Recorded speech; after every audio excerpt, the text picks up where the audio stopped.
Sorry, ain't no reaching me when I'm in my zone. They used to say, slow down, brother, gotta pick a lane. But it ain't no lanes in the sky, it's just higher planes.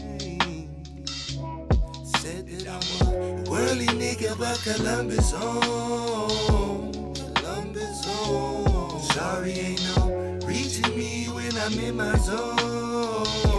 Sorry, welcome back, everybody, to Higher Plane Radio. It is your boy John Sprees, and I'm holding it down today with a special illustrious guest for the season finale. My retarded half twin brother Donnie Sprees is in the building. Give it up for yourself, my nigga. I forgot he didn't have hands, but it's all right. Shake your dreads if you're nasty. I just got back from New York City, had a wonderful time there, put on for the brand, put on for the show, got to get beautiful footage of the World Trade Center. You'll see I was about to call that shit the Eiffel Tower. You're not so worldly, nigga, after all. The Statue of Liberty, Ellis Island, rode the subways, almost beat up a pizza guy. I felt like a real New York nigga. You know what I'm saying? I saw Pop Smoke almost get robbed by the little cup niggas. You ever see the niggas that do the cups in the ball? Then I rationalized he was probably actually in on it. That nigga was nervous as hell, though. But it's good to be back for episode 10. A lot of us aren't privileged enough to make it to 10 episodes of any fucking thing in life. A lot of you didn't make it through 10 classes in your college. So at the very least, we've accomplished more than that. You know what I'm saying? 13 hours of content, wonderful quotables, bonus content, a Patreon, working relationships. A lot of niggas can't say that they've done what we've done, so they can't say they're going to do what we're going to do. At a certain point in your time, you got to pat yourself on the back. I spent a lot of time doing this show being humble, put myself to the back burner, putting everybody else's product and artistry and ideas to the forefront. Everybody else's album, everybody else's accomplishments was what we acknowledged here at Higher Plane Radio week after week after week after week. And we rarely acknowledge the accomplishments of myself and my brothers.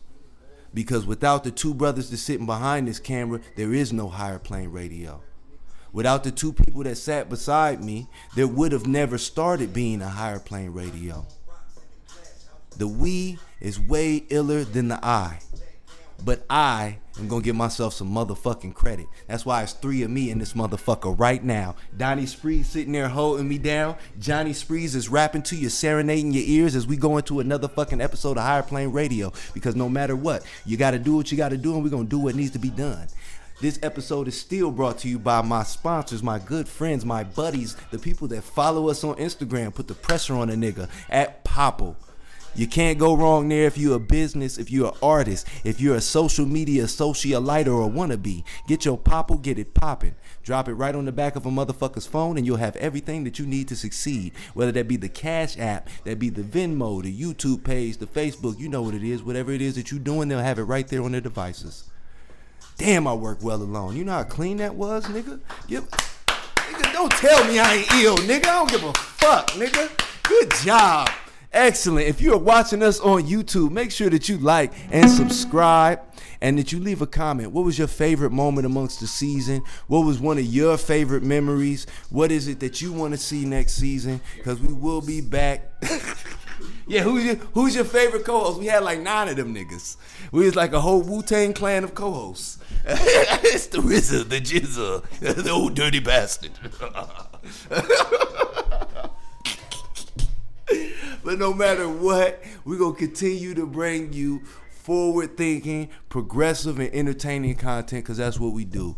Not only is it our responsibility as connoisseurs of media, consumers of hip-hop, but it is also our responsibility as purveyors of black culture to represent it right and intelligently, ooh, I almost fucked that up, intelligently convey that to the masses. And I'm proud that you guys have given me the opportunity for 10 weeks to do that with you here on Higher Plane Radio.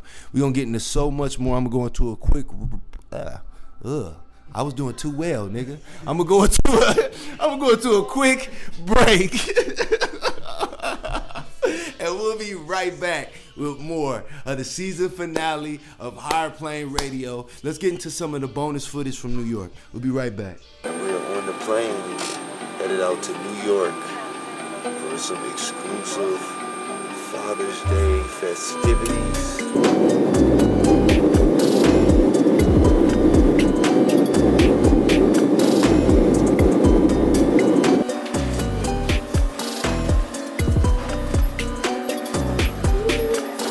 Made it. It's the Big Apple, baby. We out here. We are now national. Make sure you keep up with us. It has been a wonderful season. I'd like to give a special thanks to all of my guests that were on the show this season, especially my co-hosts. Shout out to BJ, Daria, Valentine, Rome, VA, everybody that's a part of the team. I'd like to thank Wifey and the kids for coming out here with me. Lesson of the day: take on new horizons. Never stop at the status quo. There's a whole world out there that's just waiting for you to take it. It's a big apple, as Michael Jackson once said, and I'm just trying to take a bite.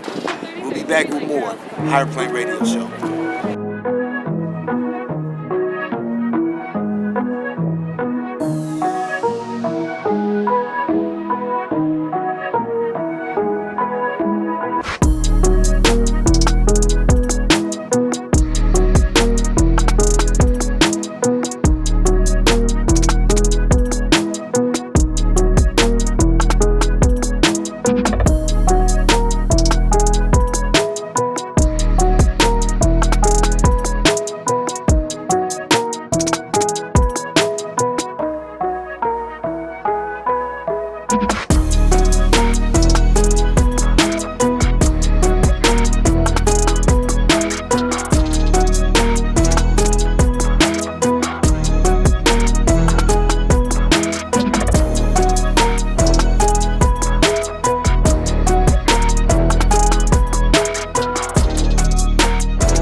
Radio. We are live in the heart of New York City for a very special episode. We are live here at the Cathedral. If you're joining us on the Patreon, make sure that you get down with the playing game. We definitely appreciate you. Look at that beautifulness. It's like I spoke and got answered. I swear to God, it's get down with the Patreon. If it shits on me, I'm going to be pissed. But get down with the Patreon and playing game. If you're an artist or a business that's looking to be on season 2 of Higher Plane Radio, maybe you might even end up on a trip like this. Make sure that you go to higherplaneradio@gmail.com and then submit your music or what your product is in order to John Sprees, as the children say, wisdom from the mouth of babes. If you're following us on social media, we appreciate you. But if you're not, make sure that you get on twitter.com @planeradio or Facebook, Instagram, Higher Plane Radio. We love you at the plane. Shout out to the plane gang. We out. We are live from Central Park, aka Seneca Village. Little known Black history fact. Before this was Central Park, around 1875-ish. My dates could be wrong. This was a little known community called Seneca Village.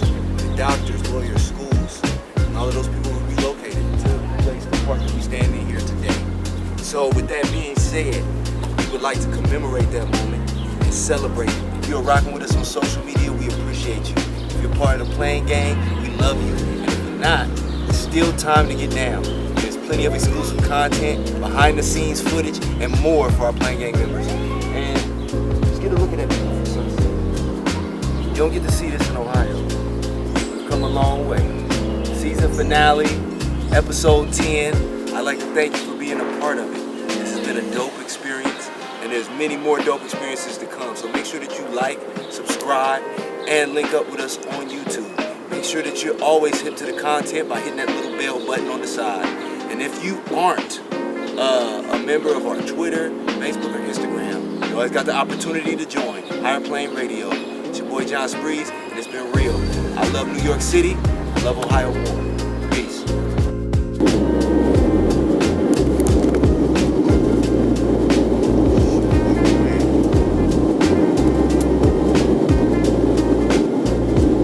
Higher Plane Radio, where we know that there is no I in team member, but there's definitely a D in that motherfucker. We are back again with episode 10. I've got one of my best friends, my homeboy Epi. Salute to the Marines. Thank you, brother, for your service. We appreciate you.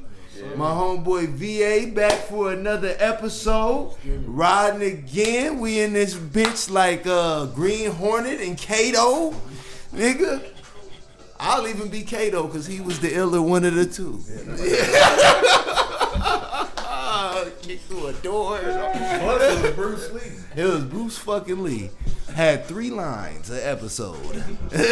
I'll get the car, Mr. Hornet.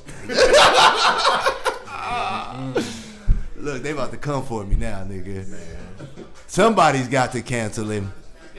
No, but shit, one thing that you know, that you learn with being a member of a team, with being a part of a team dynamic, is that a team is only as strong as its coach. You know what I'm saying? They're the leader. They can they deliver the message and the morale and the chemistry, and they control all of that for the team. Yes, the players go out and play, but if you got a shitty coach, you're not gonna want to play for him. Facts. You know what I'm saying? And that's just facts. You know what I'm saying? A lot of people have come into this game and gone from this game because they weren't properly coached.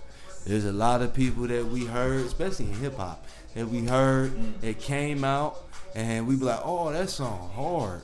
And then because they were coached by the wrong niggas, they faded away. You know what I'm saying? A lot of the entertainment industry is parasitic anyway. You know what I'm saying? You make your money by making sure the next nigga don't make no money.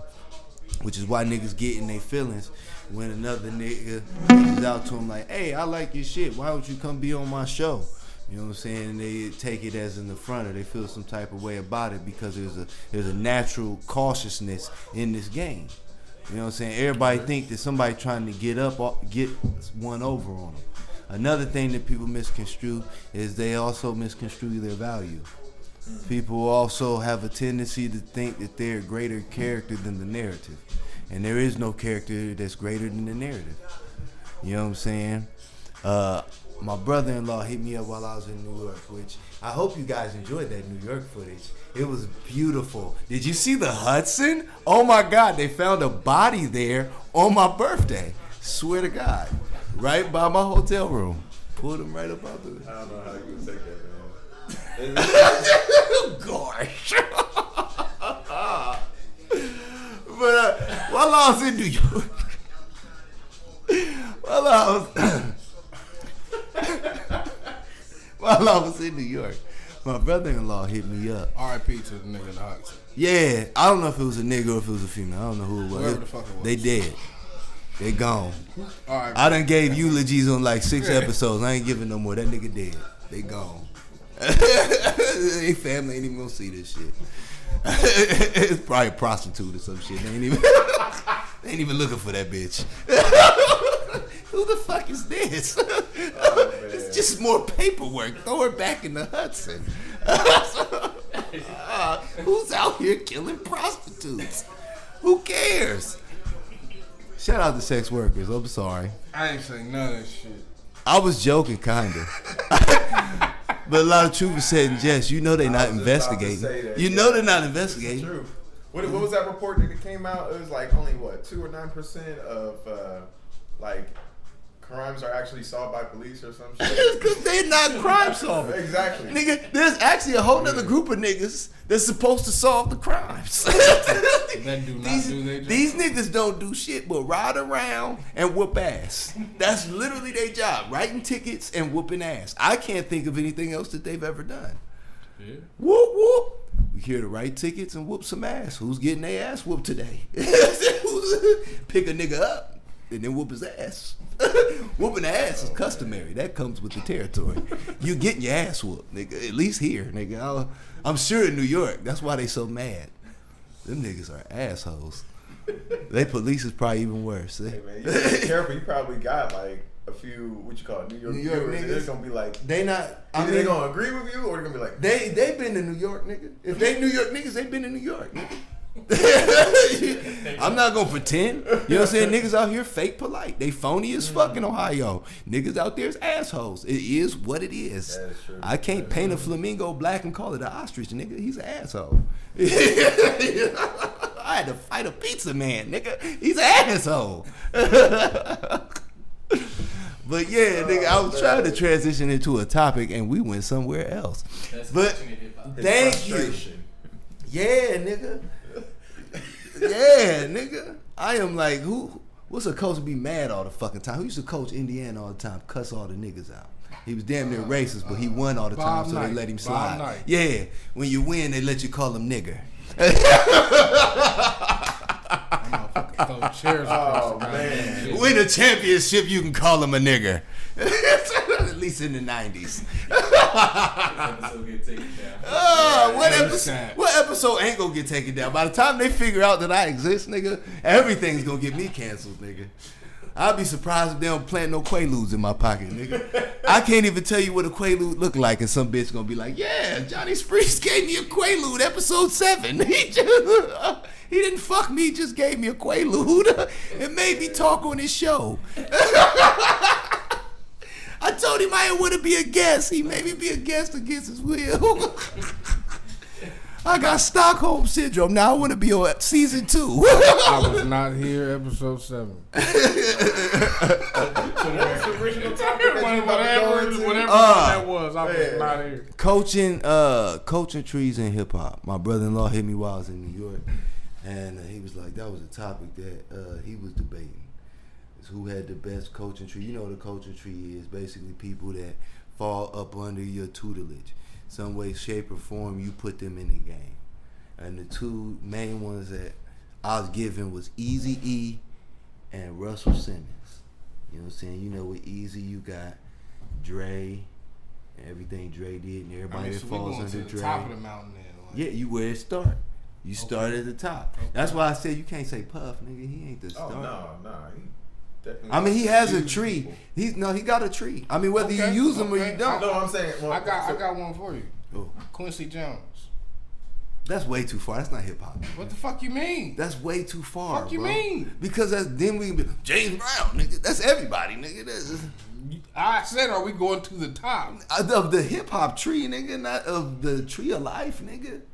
Quincy Jones ain't putting in no hip hop. That's not what I said. I said we ain't going that far. You know how far that goes, nigga? Oh, George Clinton, you ain't got. You know what I'm saying? Like we can go on forever with that. I mean hip hop niggas, just hip hop. I'll even put a timestamp on it. If that's the case, 79 forward. You can't use Russell Simmons then, because he's rock and hip hop. That don't matter. Why not? Because he still got it. He still got it. I mean, not even just that hip-hop. though. He got a hip hop tree. Mm-hmm. We ain't even got. Quincy Jones do too. Okay, but Quincy Jones is like way, bro. He produced for Frank Sinatra, bro. We not talking about Quincy Jones, even going that bro. way. But that's how far back you would have to go, my nigga. No. Okay. Because then if you think about it, he was Babyface. Babyface is basically in control of all the South shit. How you figure that? Why not? Who did he put on in the South rapping? Other than outcasting them. Go under their tree. That's not his tree though. Why ain't it? Because Outkast is under them. Okay, so L.A. Reid basically, because it's L.A. Reid's tree. I mean, too. That's the same as Babyface. It's like, L.A. Reid tree too. But if you say just Babyface, then that cuts like half of it off. Okay, because L.A. Reid's still right. doing that shit now. You right. You know what I'm saying? Like, so that pretty much takes over the South, because that includes Dungeon Family and everything else. Nah, because then you gotta talk about people like Jay Prince. You know what I'm saying? Who had Scarface and the Ghetto Boys and all of that shit in Texas. Yeah. You know what I'm saying? That's a whole different group of niggas. That's not a powerhouse like Quincy Jones. No one is, bro. That's why I said you can't say Quincy Jones, bro. Like, that's not fair. Then we not going to the You top was that of the mountain nigga that when niggas was playing rock, paper, scissors, you be like, God. Nothing beats God. That's why I said. All right, bro. You got it. You win. So at that case, yes, you have Diddy up there.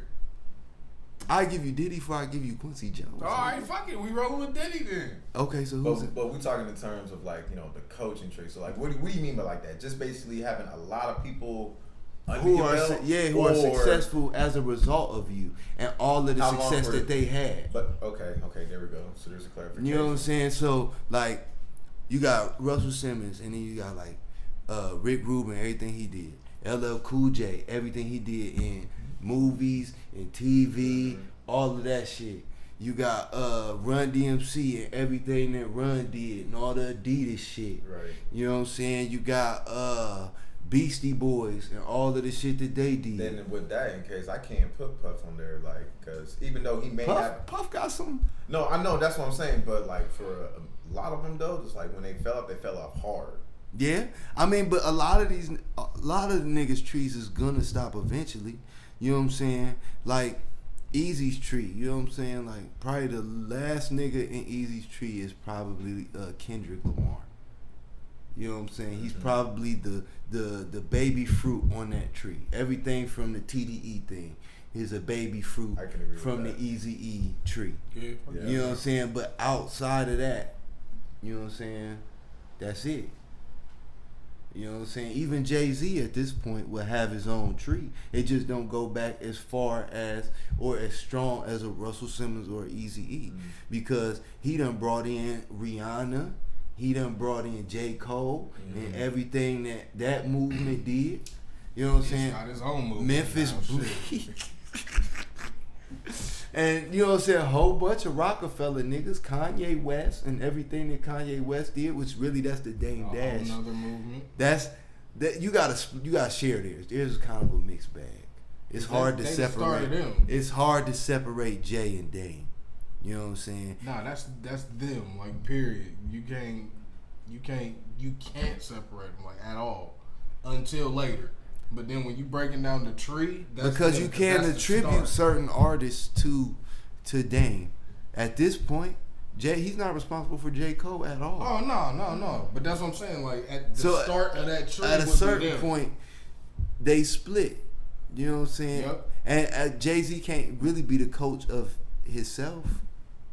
So I guess that would make Dame the coach of that tree. And Biggs, yeah. Yeah, it make them two niggas the coach of that tree. Jay would have been their star prodigy, and everything else falls under that. It's under him, yeah. Because I can't tell you who started them. That's what I said. That's the start of it. Yeah, I can't tell you who started them, and with that, you got diplomats and that whole movement, everything that they did, all the movies, the paid in full shit. I'm gonna say weird shit. Bruh, one of the best movies of all time. Man. You know what I'm saying? You got everything that Twister connection. You got that connection with ODB. You know what I'm saying? They did a whole bunch of shit with Neptunes. You can't attribute them to being in a tree, but they definitely benefited them niggas. What about Pharrell? His don't go that long. Fuck you mean? Of artists that was his artist, Timberland's is more vast than Yeah. Pharrell's. Pharrell old as fuck for real. But as far as creating artists, he got Khalees and the Clips. no, what did he write? He wrote NERD. He got which he's in. I mean like when he was young, he wrote He wrote shit. Rum Shaker, but he would be in Teddy Riley's tree. Teddy Riley wouldn't be in his shit. Teddy Riley brought him in the game. Facts. Okay. You know what I'm saying? So if you really wanted, it would be Teddy Riley's tree Right. that Pharrell That is the breaks him star off. artist of, Yeah. like Jay-Z is the star artist of the Rockefeller tree. So I got a question then. So because we naming like all the people that got what's called their trees and everything, but what was it that like really christened? Like, what do you think was like certain attributes and things that like, of course, the fame is one of them, but like certain things that like was specific. It's like, hey yo, since you're under my tree and everything, it's like this is what you follow, and this will like keep you on there. Like, what is the things that like somebody is able to pick up from the coach and able to maintain that or grow from that to make their career successful?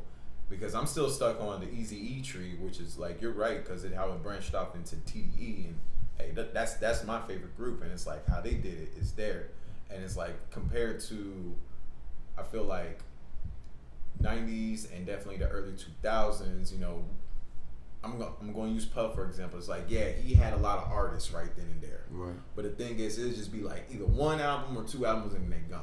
And it's just crazy. And that's why everybody gets like a bad rep of Puff. Like, you know what I'm saying? Like, he'll go ahead and get an artist and it's like use them up, throw them out to the gutter. And it's like, it's not always his fault. Sometimes it is the artist's fault. Yeah. But still at the same time, it's like, what is Puff doing enough or a lot as the coach to go ahead and mentor? Or is he just like, hey, yo, I already got a big name, you know, I'm Sean Diddy Combs. Well, I'll go ahead and sign on. I look at that like the Puff thing. I look at it kind of like Bill Belichick. You know what I'm saying? Everybody knows Bill Belichick is a fire-ass coach. But none of the niggas that coached under Bill Belichick are successful. They all try to emulate him. You know what I'm saying? They never create their own identity. They never do anything that separates themselves from just being a nigga that worked for Bill Belichick. That's how they got the job.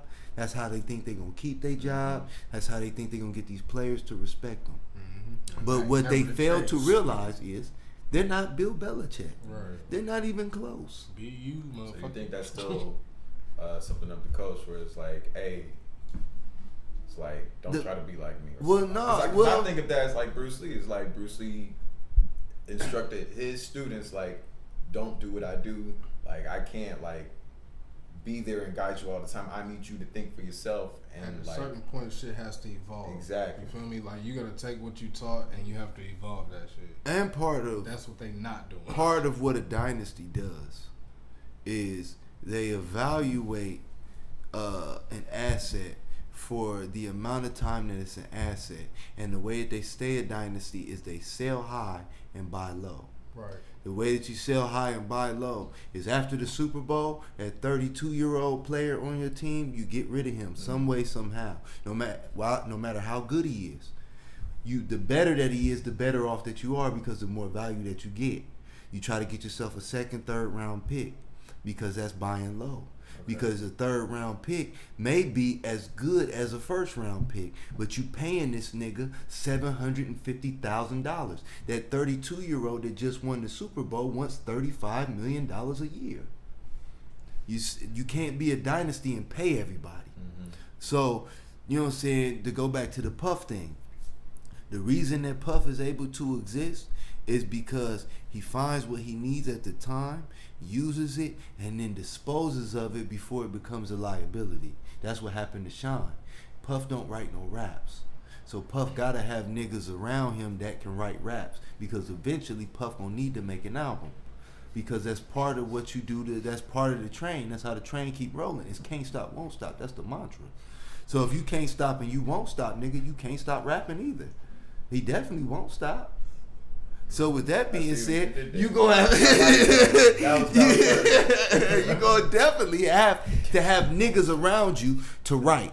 And what niggas is writing for is to get their chance to shine.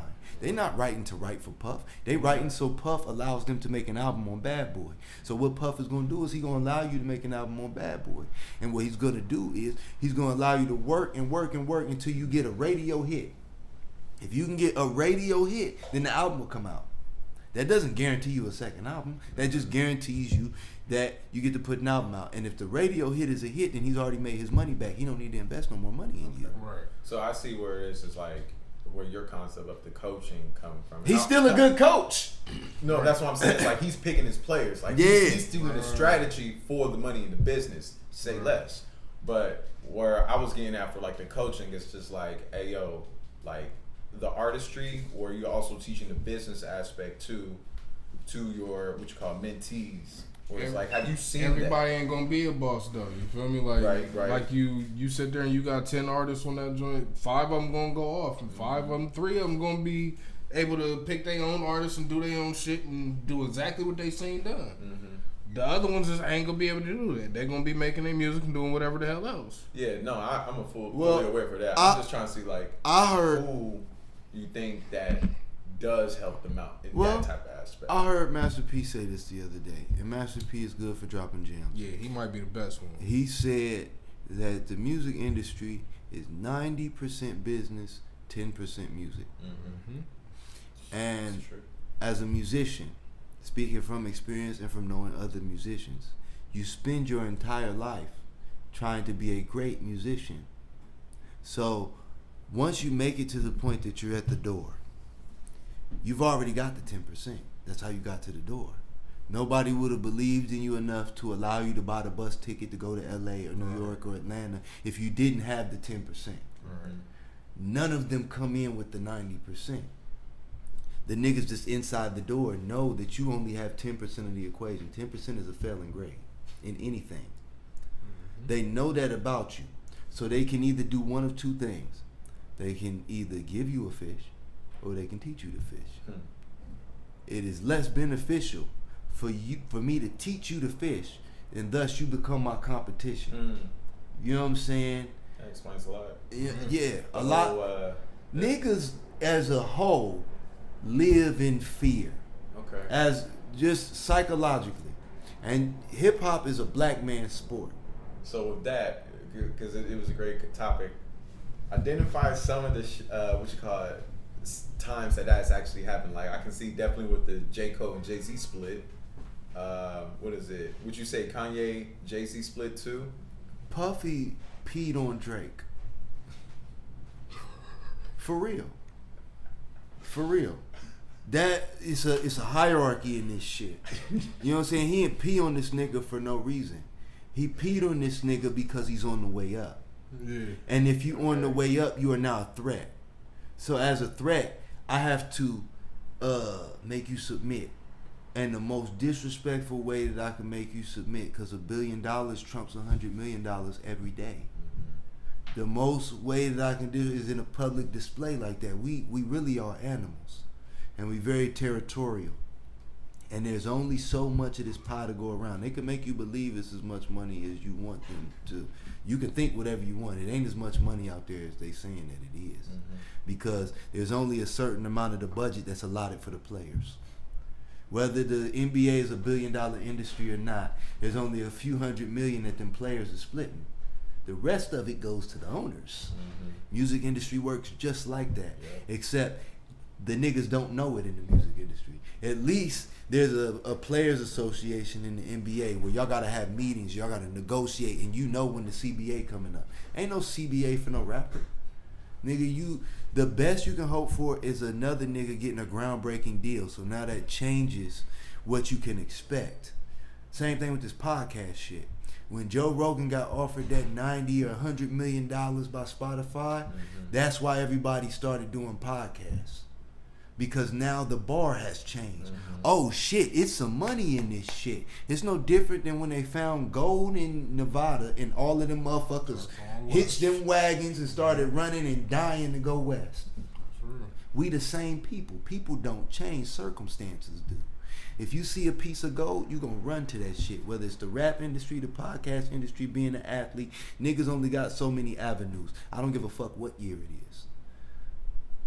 You know what I'm saying? So with that being said, you know what I'm saying, we always got to take that type of thing into account when we have these type of discussions, because we talking about impoverished people of color. No matter if you come from affluence or not, you know what I'm saying, your people did not come from affluence. You know what I'm saying? That makes a difference. It's how you play the game. I was telling this nigga, there's people that just play the game and there's people that die to play this game. You know what I'm saying? And on that note, I am dying to get to a break. I'm thirsty than a motherfucker. we got a little bit hot and heavy, but I'm not sweaty. I'm still ready for more on Higher Plane Radio. If you're watching us on YouTube, make sure that you like, subscribe, and comment your opinion. What do you think is the strongest hip-hop coaching tree? I don't even think we came to a final decision. I think we just... Maybe you're not. You know what I'm saying? Maybe Tell us what you think. It's for the people. Thank you. And this episode, as usual, is brought to you by Popple. And if you're watching us and you enjoy what you see, I can guarantee you'll enjoy the behind-the-scenes content even more. Get down with the playing game. As this is the season finale, we'll be going on a little bit of a hiatus, but the playing game never stops. Patreon.com/Higher Plane. It'll be down here in the description box. Hit the link. Hit the link. Get up with us. If you're following us on Twitter, we appreciate us. If you're not, you're fucking up. Fuck with us at Plane Radio on Twitter. Mess with us on your Facebook, Higher Plane Radio. Get with us on Instagram if you give a damn. Holla at your fan. We'll be right back with more Higher Plane Radio after this.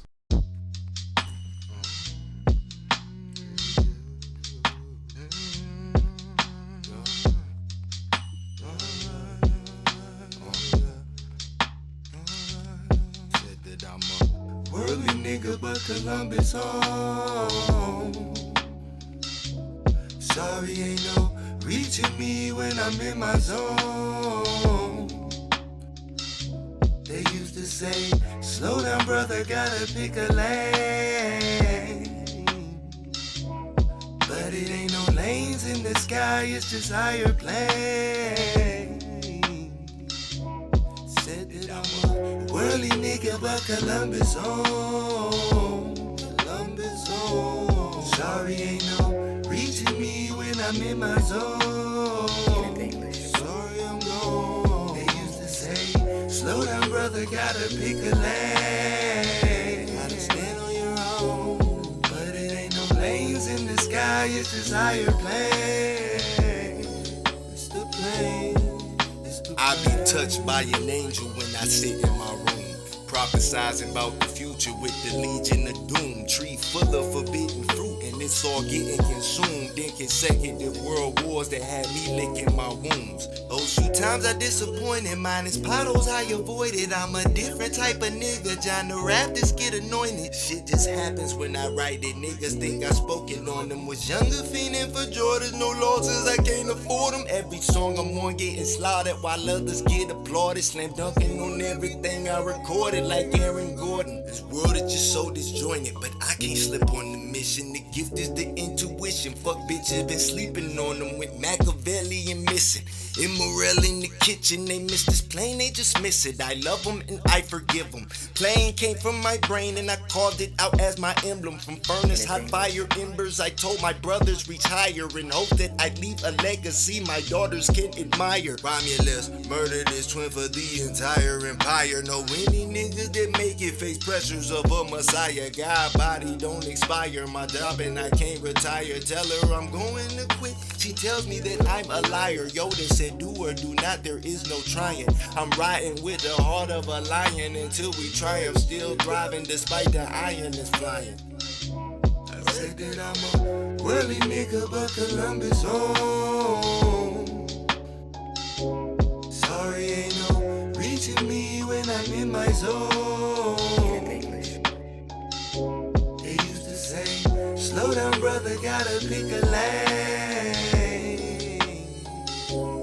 But it ain't no lanes in the sky, it's just higher plane.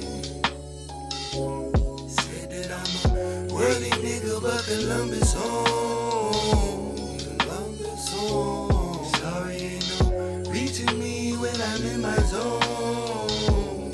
Sorry, I'm gone. They used to say, slow down, brother, gotta pick a lane. Stand on your own. But it ain't no lanes in the sky, it's just higher plane. It's the plane. It's the Sorry for the interruption, but I could barely function. Had to break from my connect. Like this is conjunction junction with no ifs, ands, or buttons. Niggas push your buttons trying to make it into something and break you down to nothing. Always been my brother's keeper. Devils get confronted when you guys chosen people. You're always the honey. When you came, I kept your secrets and keep it 100. Everything I said, I believed, so I never fronted. She was guarding the Eden, scheming serpents, getting subpoenaed. That boy used to be a gangster. He went from screaming to singing. We all show our true colors. Besides harder and keeping the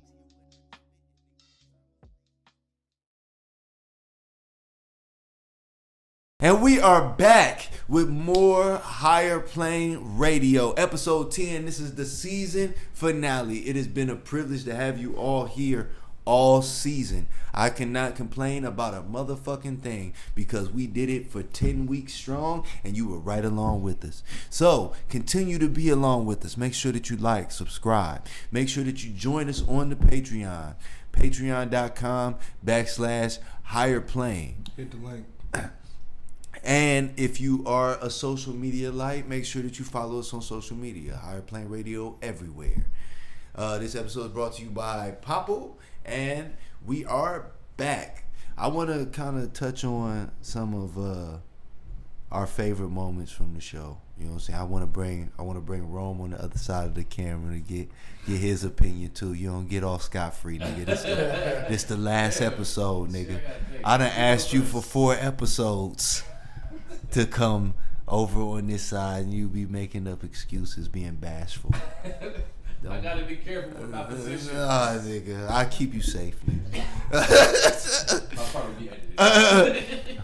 Well, I'll start with you. What was your favorite moment of the show? We got 10 weeks, 13 hours. Man, you know I'm gonna say some wild shit. Go through some of your favorite moments. Well, the Papo interruptions would be my favorite. That shit's classic. That was one of my least favorites, actually. I mean, I just thought it was funny. Every I'm sure Papo would agree. What was it when Daria? I mean, you know. Why we gotta do this? Right. I kind of sound like her. Why we gotta anyway? What we doing this for? No. Yeah, she got mad and then you was like, no, not fuck Papa. Fuck this, cuz. I was like, bro. Yeah, I don't know why we don't even need to do this shit, bro. You already said it. Let's just get to Valentine. Let's move to Valentine.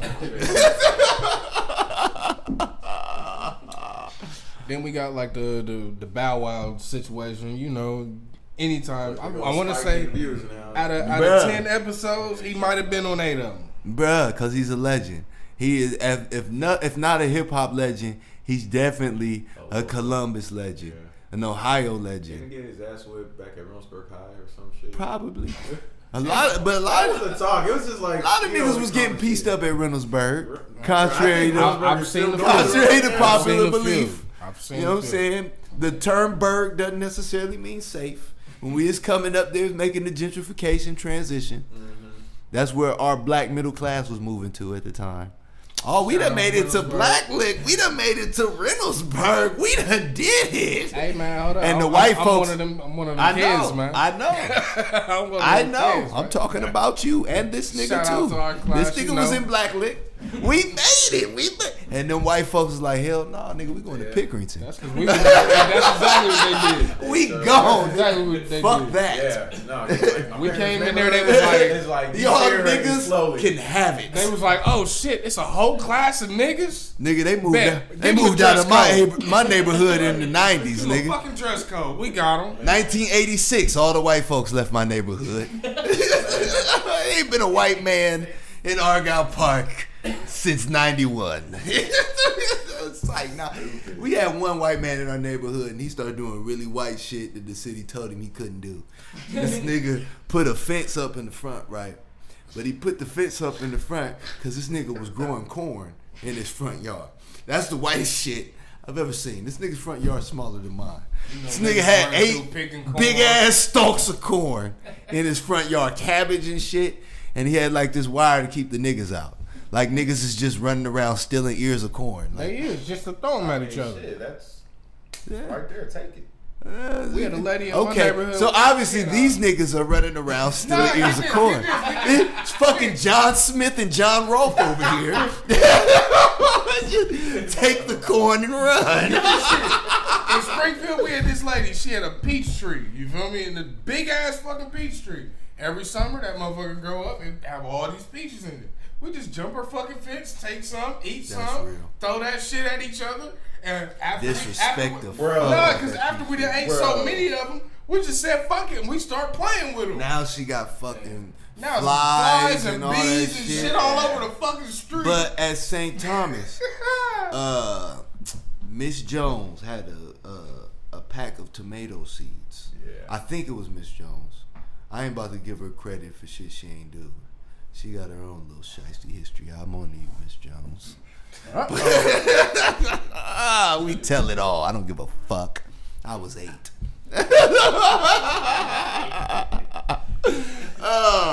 Me and Mrs. Jones. Oh shit! What the Nah, hell? yeah. What the fuck yeah, you have going yeah, on, Mrs. yeah, Jones? That's Okay, See, I was gonna That's sit back and listen, that's- but now I that's got bad. questions. No, I was joking. It just was. Is the truth said in No. We're not even gonna play that game. That's nasty.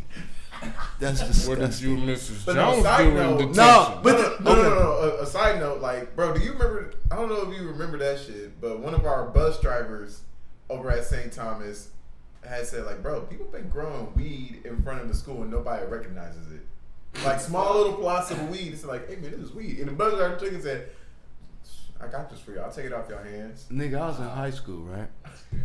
And I had a homeboy named Frank. And Frank was the only nigga I knew had a perm at the time. Oh wow. Yeah, In high school. in high school. Frank was a cool ass nigga though. I like Frank. That's brave. You know, you can get away with a lot of shit in the early 2000s. Niggas was sliding with see-through shoes. I had checkered pants and a mohawk. Nigga. Niggas was sliding with a lot. But we had a bus driver, and Steamy motherfuckers. nigga, I found out by accident this nigga was fucking my bus driver. I showed up. Bro, you aired it out. Don't Yeah, nobody now know. you want to tell the Don't truth. nobody right? know who the fuck my bus driver is, nigga. I've been on hella buses. You gonna arrest all them hoes? But did you say the motherfucker's name? Ain't it a statue? Yeah, Frank know the pussy he got, nigga. The fuck he know he. Mr. Jones? All right, He that's know, cool. You no, don't it give a wasn't fuck. Miss Jones. Tell the story. That Run nigga- it. Hold on. But you know what's gonna you be was fucked Mr. up? Jones. You know what's gonna be fucked up? This nigga gonna be like married with hella kids. He ain't never told his wife the story. Hey, she gonna tune see it. into the show. Franklin! Franklin! What the fuck are you? I know you went to high school with this nigga. The other part is you gonna get home and get You questioned the by only Miss Jones. nigga I know, nigga. I was 8. That was a joke, nigga. If I get questioned, then I get questioned about being molested, which is what the joke implied. The worst jokes are the ones you have to explain. It's okay, though. The worst jokes. For the record, We're here for you. I've never been molested, and molestation's not funny. But that was what the joke implied. If you're a guy, fuck. Okay, never mind. Nigga, how? I mean, Wait. Pussy at that age. First so of all, it's like, how big can an 8-year-old dick be? What's wrong with this bitch? What the fuck is wrong with this bitch? I don't know a grown man that's just like, nah. If she look alright and he's single, and there's hella niggas that's single in the world, I don't know niggas just, nah. I was thinking about I'm that not even South gonna- Park episode where it's like, nice. she got it's just 8-year-old dick. It's especially tender. It's like what you call them baby cats, like veal. It's like veal and Kobe beef. Oh my god. All this motherfucker's had is breast milk. We all going to jail. Just laugh, man. The most devilish. I was telling a story though, and we got completely on some other shit. Alright, I got a top 5 moments. I'm gonna jot it down. Now you got them. Now that I'm in the middle of a fucking story, you got your top Go 5. ahead. I gotta jot it down so I won't forget. Tell your story. It was some tomato seeds that allegedly Miss Jones had. I don't think she did. That's how we got here. They dropped in a crack in the parking lot. At the time, I lived in the school parking lot. Not as a homeless person, but there was a house that was in the parking lot of my school. Used to be the library, became my home. So I lived directly across the street from all activities going on at the school and the church. There was a tomato plant that grew the entire summer through a crack in the concrete. Everybody would know the whole summer, for a summer. Everybody was in awe. It was this miraculous tomato plant. But we all of the neighborhood niggas, you know what I'm saying? My household and Miss Jones and her household, who lived across the street from the school, both made claims to this tomato plant, this miraculous tomato plant, because we had tended to it and kept it alive. She knew nothing of the tomato plant until we brought it to her attention. And then all of a sudden, she dropped some tomato seeds on the concrete. Bitches, you Johnny Appleseed? You just walk around and fucking poison ivy. Plants grow around your ass. No, bitch. Bet not. You ain't about to get these tomatoes. So as they start getting ripe, you know what I'm saying, I live right by an alley. Fun fact, the little neighborhood niggas in the alley is the ones that taught me how to ride a bike at 12 years old. Yeah, nigga, they came over there, it's like, you don't know how to ride a bike, nigga? Nah, nigga, I never learned. Like, you got this big ass bike and you don't know how to ride it? Nah, nigga, I don't know how to ride the bike, bro. We've established that much. Nah, bro, you gonna learn how to ride a bike today. Them niggas gave me a father moment. Little niggas. Fuck you, Dad. These little niggas taught me how to ride a bike. Trauma is hilarious. But anyway, tomato plant. Little niggas got hip to the tomato plant as they got bigger. We done picked a couple. Miss Jones done picked a couple. Now we racing. Who gonna get these bitches first? Every time one get ripe, niggas on the edge of their seat. These my tomatoes, bitch. We eating tomatoes like we ain't never ate them before. Fried green tomatoes, tomatoes in salad, nigga, tomato juice from the miracle plant. I don't even like tomatoes, but off the principle, these motherfuckers was delicious. So, neighborhood kids, you can't have shit. They see the tomato plant. Oh shit, cuz it's tomatoes out here. Tomato fight. Them niggas are throwing the tomatoes against the wall of the school. Yes. I mean, destroying these tomatoes. Big, juicy tomatoes. I don't understand why the white man wanted the gate. These niggers. I know why he used the ER. These niggers don't let you have shit. I'm sitting out there just like Jim Crow. You damn niggas. I wish you'd go back to that fucking alley where you came from. In your Section 8 housing, niggas can't have organic nothing. I don't even know what the moral of the story is. You can't have nice shit in the hood. It's always a white person want to take it from you and some niggas to fuck it up. Oh shit! Oh yeah, best moments of the show. All right. So, That's why I was like, yo, that's on the topic. all right. That's okay. That's why this is entertaining. All right. So I got. Come on, come around, All right. come around. If you could just make. No, nigga, you can sit right there. Oh, your computer right there. Bro, it's not even saying anything. It's all this shit power. It's literally not working. My head gonna be in a freaking camera. Oh, now you're bashful. You've had that head your whole life. Shut your ass. You've had that head since I've known you. Same size. I almost crushed these 10 years old. Grown man head. Alright. I'll just play it. My top moments. Cigarette baby. Cigarette. When You gotta let cigarette. when you destroyed a very profound poem. You turned that shit into a mockery. Shout out to Ty Grizzly, aka Bear with the Pen, yo. Shout out to Bear with the Pen. That shit was excellent. 2, I got Derry walking out. Your facial expressions. That was a top moment for you? Yes, because your face. Bruh. She done that 2 or 3 times. Bruh. Your face, dog. Cause you don't understand, it should be funny, bro. Should be funny. Cause I edit this shit. I get to see this shit. Bruh.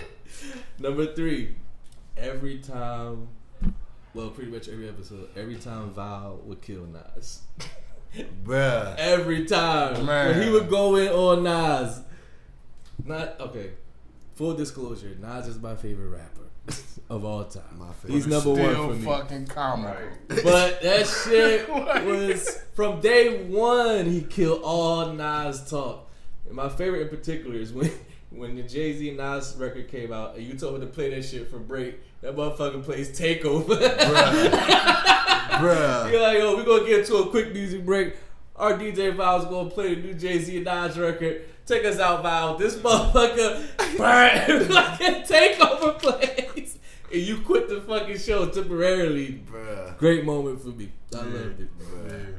I got Fire in the Intern. Fire in.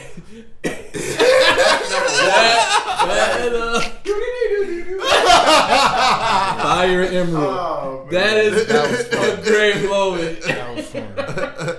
Yo, bro, if you watching this shit, shout out to you. We hope you doing And you well. fired again, You motherfucker. fired again. We can't rehire him, so yeah. Right. Shout out to him, bro. Shout out to him. And number 5, I got the slavery poem. Yeah, the Shout out to slavery. the slavery poem. The slavery poem was So good. that's my top 5. Cigarette Baby, Dario Walking Out, Foul Killing Nas, Firing an Intern, the slavery poem. That's my top 5. It's off the top. What's yours, bro? Oh, he already said it. No, he didn't. Nah, I think I came up with like 2. Oh, I don't know if I got 5, man. Like, trying to think, but most of my shit too is like the behind the scenes shit. yeah, They like, the funniest shit. Yeah. Like the shit that don't make the show that people don't see. Like that's some of the best shit. That's That the is- comedy. that is That's actually That's the content. best shit. the What- raw what- and uncut. What's some of shit. your favorite moments, bro? You seen some of the show. As a viewer, Definitely the firing of the intern. double.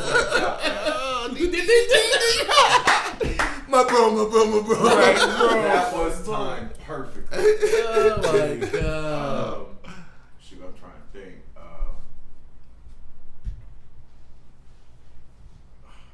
It's I a want to lot. say I really like the conspiracy theories one because man, like y'all were going deeply into that, and I'm anti conspiracy theory, but we don't have to bring that up. All right, I ain't got the energy. That's a lot. That's heavy. I'm already marked, nigga. I can't afford much more. Man,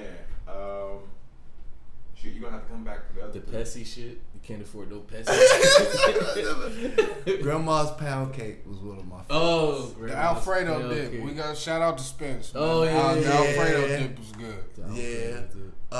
Anytime we would break out in unison in song. Yep, that's 3. That's one of my favorite. I was gonna write moments that down. Yeah. to do. That'll Period. be my Like 6. we always seem to know, like You and BJ. specifically. Yeah, just y'all two.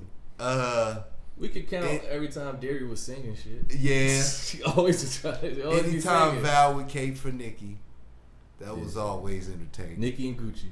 I was about to say, he going nuts for Gucci. Yeah, Hey, to each day.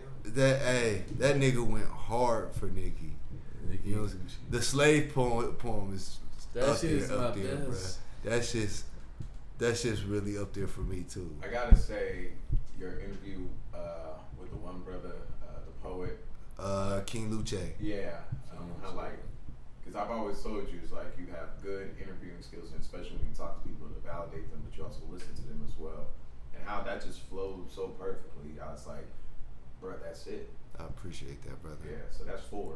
Shoot, the interview with Court was one of my favorite moments. Courtney. I felt like that was one of the most informative and entertaining interviews that we got to do, and it felt natural and it was fun. You know what I'm saying? I enjoyed doing the verses way more than I enjoyed watching it. You know what I'm saying? I thought that shit was dope. Peanut butter and smelly always come to my mind. Smelly. Nobody will know what it is because it was edited out the episode. I think I scared her when I played that video of that dude talking about the prison rape and they played the laugh track. Yeah. Like, we can do. Nigga, my sense of humor gets dark, nigga. My You should shit. not put that in there. Shit, nigga, my shit gets dark. I said some shit and this nigga said that shit wasn't funny. What the fuck? It was about I said nigga be flinching like domestic violence. Wait, just get jumpy. That ain't funny. Like, that is not funny. Domestic violence is not funny. I Yeah.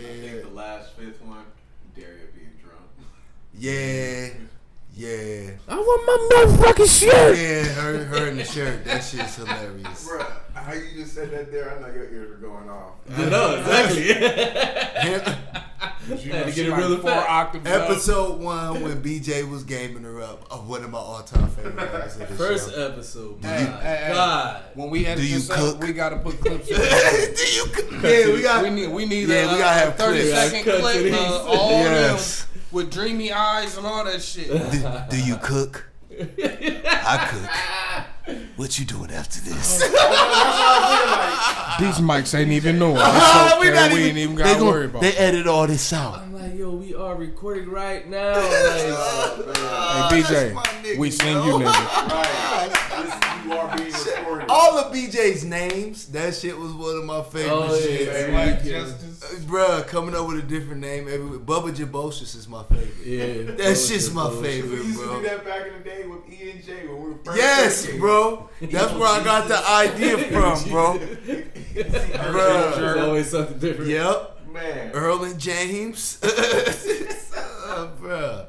That was a great time. When anybody would come and sit sidelines, the conversations that we would have with them off camera, you know what I'm saying? That was always dope. Have a whole damn audience on the next Bruh, one. it's like being on fucking Jimmy Kimmel or some shit. Nigga, you got the whole sidebar and shit. Like, it just was a good time, man. Like, You think anybody's doing that in the podcast game now? Like literally Now- doing a podcast with audience. now that they seen us do it, they gonna do everything they watched us If do. it's a live show, but They gonna do motherfuckers chilling. everything that they watched us do. Yeah. You know what I'm saying? Except they have the advantage of seeing where we went wrong after we went wrong and seeing where we went right after we went right. They don't have to create it on the fly. There's a blueprint here. You know what I'm saying? Niggas already know what works. They gonna go get them a light-skinned chick, a tall homeboy, and a DJ. There you go. You got your formula. And you got your formula, nigga. You know what I'm saying? But what they can't replicate is the individuals. They can't replace these two. You know what I'm saying? They can't replace me. There's only one John Sprees. They can't replace Daria or BJ, and they sure as fuck can't replace Valentine. Right. You know what I'm saying? Miami wasn't even ready for this nigga. Let's be real, nigga. So they can go out and they can try to replicate and recreate the wheel. The ABA is not the NBA, nigga. The AFL is not the NFL. We the NFL. We HPR. We higher plane radio. Nobody's done it better because they ain't did it like this yet. We Columbus own because it says it in the song. Nigga. You know what I'm saying? There ain't been a single time, a single event that's come across this city that I didn't represent. Whether we talking about Bug, we talking about Ma'Khia Bryant, we talking about DMX, we talking about anything that hit this culture. Shock G, Black Rob, you know what I'm saying? Whatever happened, you know what I'm saying? We've been on the forefront in front of it, even when it was uncomfortable to do so. Because just like we want to have a good time and we got to entertain, we got a responsibility to the people that watch us and to the people that we represent, whether they watching us or not. You know what I'm saying? When you look like we do, we represent every person that looks like we do, whether we want to or we don't. So I can't be up here cooning, and I can't be up here shucking and jiving. Whether we having a good time or not, there's got to be a certain element of journalistic integrity. That's why we came in here every freaking Friday, and we wrote down these shows, and we bounced ideas off of each other, and we looked at the analytics on YouTube and broke down what was working and what wasn't working and where we could be better, because that's what you do when you want to be great. You look at the game film. Yep. I know niggas that be in movies and music videos and they never watch the shit. How you know where you fucked up at, cuz? How do you know where you could get better? I look to see where I can get better incessantly, over and over and over again. It don't just flow off the tongue. If you look at episode 1, I wasn't getting through these spills like that. I had to learn this shit. And learning takes risk. It takes a willingness to put yourself out there. It takes a willingness to sacrifice your time, even when you'd rather be doing something else. I'd rather be kicking it. You know what I'm saying? Episode 9, I didn't want to work. It felt like work. But it's your job. And when you love it, even when it's work, it's through sickness and health. I'm married to this shit. You know, it's one thing, like you speaking about, like you getting better in the growth, like being a producer of the show, like being behind the scenes, like editing the shit every other show. Like I've watched you get better week to week to week, because I'm spending the most time with the footage and shit, and I'm peeping shit. I'm like, oh, he don't even realize he's getting better. Right, he ain't fucking up. Like, okay, he's getting better. Like he's getting better at being a host, being a master of ceremony, if you will, knowing how to control. He's coming in out of breaks. He's hitting his shit. I'm like, he's getting better. So like, I don't think you realize how better you've gotten just as like a personality, like a radio personality. Like within a short span of time, like I've been doing my shit since 2016. It took me a while to get good at podcasting, way longer than 10 episodes. Like that shit takes a lot of grind, a lot of work, a lot of time. Like you was saying early, like on the behind the scenes shit we was doing before we was recording this episode, you was saying like how hard this shit is.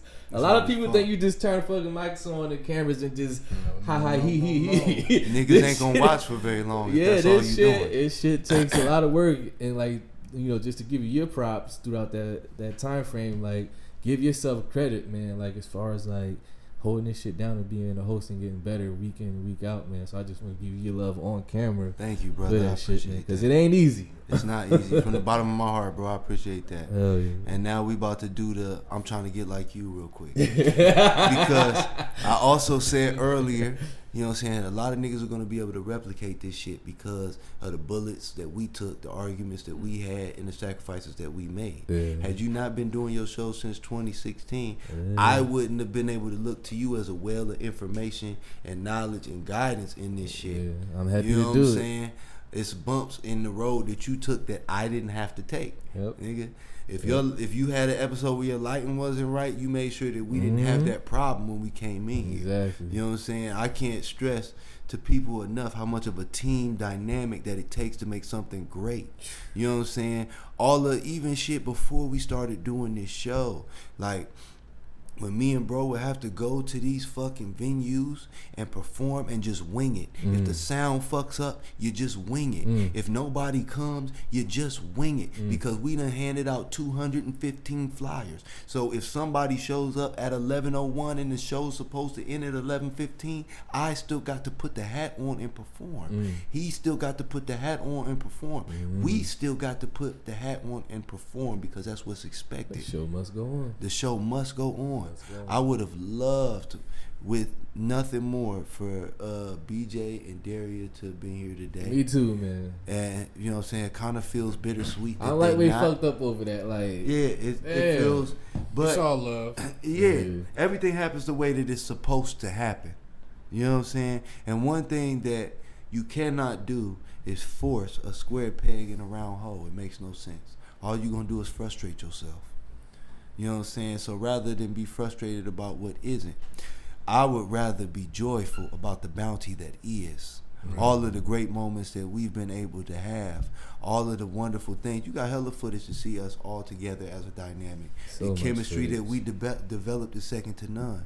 You know what I'm saying? By episode 10, half of these niggas that starting their podcast ain't gonna like each other. They're not gonna want to be around each other. Egos is gonna get in the way. Yep. You know what I'm saying? My show started out with a co-host. Nigga. A lot of people don't know that. Bruh. And how's that going for you? Exactly. Exactly. But like you said, I had to keep going. Right. And shit work out how it's supposed to, bro. Exactly. Well, what's yours is yours. Exactly. You know what I'm saying? I got a record, shameless plug, called Hollywood Shuffle, and the hook is I only want it if it's mine. And it's a mantra that I live by. Because if it's not mine, it's going to work hard as possible against me to get away from me, because it was never mine in the first place. It's supposed to be where it's supposed to be at, and that goes for anything. It goes for an endeavor, a team, a relationship, any of it. If it don't want to be there, then it's best to let it go, reassess, and come back harder than it is to sit there and struggle and burn out, and then you regretting and resenting the thing that you loved in the first place. Yeah. I think this is a perfect time for you to wrap it up and hit us with a lesson of the day. Okay. Lesson of the season, man. Lesson of the season, yeah. Okay. I'm interested to hear what the lesson of the season is. As I look back, I'm going to be kind of long-winded because this is the last one we're going to do for a while. Let's wrap it up. Go out with a good one. Okay. As I look back on everything that we do, that we've done, the one thing that I can't shake is the no. There's always going to be a no. Whether it be somebody that couldn't see your vision, or that didn't understand your language or your communication style, or you rubbed them the wrong way with your confidence, or your energy, or your timing. Sometimes you got to get through the no. I went door to door to door with this idea in many different forms. This is what I'm trying to do. This is what I'm trying to do. And a lot of it is about the way that people perceive you, what they perceive your capabilities to be, and how much of their time that they perceive that you deserve. which is why I'm never anything but gracious and grateful to anybody that steps foot into this studio, that steps foot into this podcast, that helps us with any project that we're doing. Because the most valuable asset that a man, woman, or child has is their time, because I can't give it back to you. So when I have it, I want to make sure that the things that I'm saying to you are relevant and they're valuable, that there's something that you could and you should absorb. You know what I'm saying? We're not always conscious of our impact and our ripple and the effect that we have on other people. And while I joked about other people starting podcasts and how difficult that this is going to be, it lets you know the impact that you have within this world. Mm-hmm. Something that just sat in the back of my brain for months and months and months. There's many ideas that have come and gone, but I did not let go. I did not stop at the no. When people said that it was inconceivable, or we didn't have the tools, or we didn't have the place, or we didn't have the time, or we needed a female co-host, or we needed a DJ, or we needed an intern. It came because we saw it. You have to go past the no. You know what I'm saying? And that comes with knowing who you are and knowing what you're capable of. I know that I'm great, so know that you're great. Everybody is great as an individual. So with that being said, you can push past the no if you know that you're great. And that is the lesson of the season. We'll be back for season 2 because we're great. We're going to know past the no. Then we'll be back for season 3. And we'll be dropping an album in July because we know past the no. Hey. When niggas tell us no, you can't put an album out this soon. No, you can't put an album out without this person doing your videos. Or you need this gatekeeper to let you perform on this stage. We don't need no motherfucking gatekeepers. We are the gatekeepers of our own destiny. See past the no.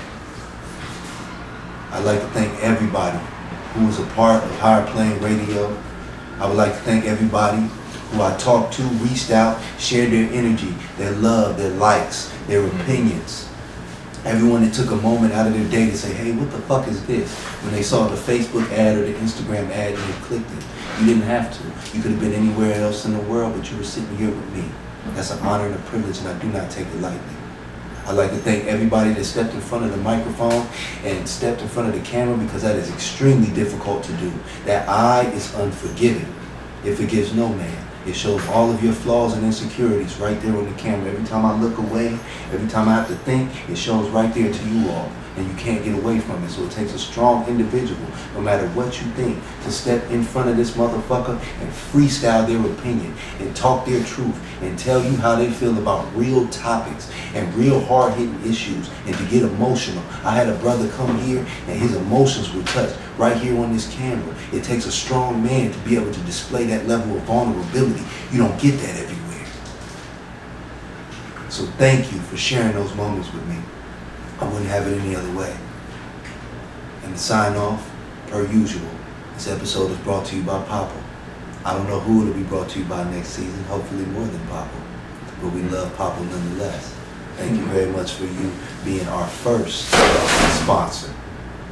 That'll never be forgotten. Thank you for everybody that liked and subscribed, and if you haven't yet, then you fucking up, and you should. We ain't got no time to play no games. Join the playing game. Get down with the Patreon. My man said it best. The best shit is behind the scenes. If you thought we was clowning on the camera, I can't get away with half of that shit on YouTube. I play my own shit because they was trying to copyright strike me and shit. Like I'm fucking Lil Richard and shit. You know Hit the link. Hit the link. We love you. Thank you very much for being a part of it all season. Enjoy the beautiful footage of New York City. I had a great time there, and I had a great time bringing it to you. Enjoy the music. The Plane, the new album by John Sprees, is coming out in July. First single dropping July the 1st. It happens to be the theme song of this here show, Higher Plane Radio. Hey. So if you enjoyed the theme song, the full song will be available to you on Spotify, Apple Music, Amazon, or wherever you stream your music as of July 1st.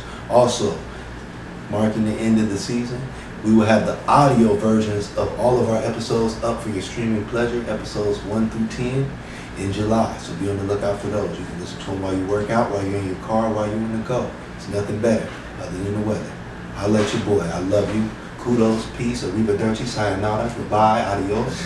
Arrivederci, guten tag. The Burgermeister, Meisterburger John Sprees is out of here, and this is Higher Plane Radio Season 1. Go Patreon. Go Patreon. Give me the money, bitch. That's Give me right. the money. $3 a month.